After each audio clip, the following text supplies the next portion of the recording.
is on the move again. Есть и другие соображения. We are doing this to wake the leaders up. La revue de presse internationale sur Europe 1 au Japon et au Royaume-Uni ce matin, première étape. La Chine, nous rejoignons Sébastien Le Belzic. Bonjour Sébastien. Bonjour. De quoi parle-t-on chez vous ce matin ? Alors à la une de l'actualité aujourd'hui en Chine, la liste des invités d'honneur aux Jeux Olympiques d'hiver et à la cérémonie d'ouverture prévue ce vendredi à Pékin.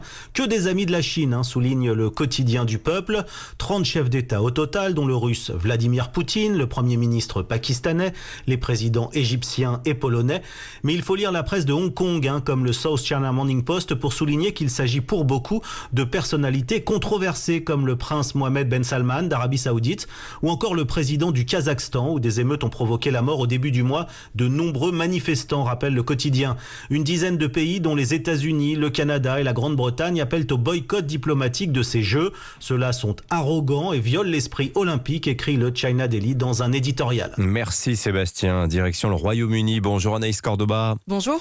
À la une à Londres. Eh bien, la crise en Ukraine est à la une de la presse britannique avec ses nouvelles annonces pour faire monter la pression sur Vladimir Poutine. Boris Johnson va doubler la présence des forces armées en Europe de l'Est, titre le Sun. Le Times revient aussi sur l'annonce d'un durcissement de la loi permettant de saisir les avoirs de toute entreprise ou individu ayant des liens avec le Kremlin. Le Télégraphe reprend les mots de la ministre des Affaires étrangères, Liz Truss. Les oligarques de Poutine n'auront nulle part où aller. Elle menace aussi d'interdire l'entrée du territoire aux proches du président russe.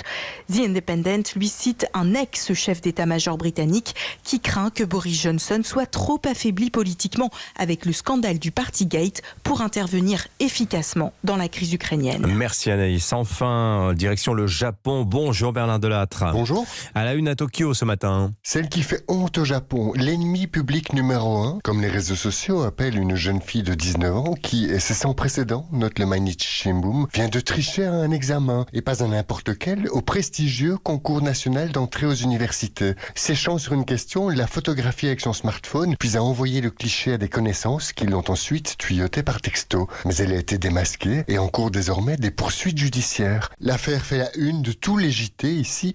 La presse dans son ensemble juge cette triche révoltante et dénonce les failles de surveillance dans les salles d'examen où les portables sont censés être interdits. Quant aux deux grands journaux conservateurs, le Yomiuri et le Sankei, ils accablent, je cite, nos jeunes qui, victimes de cette culture internet du copier-coller, ont perdu le goût de l'apprentissage et de l'effort. Merci Bernard Delattre.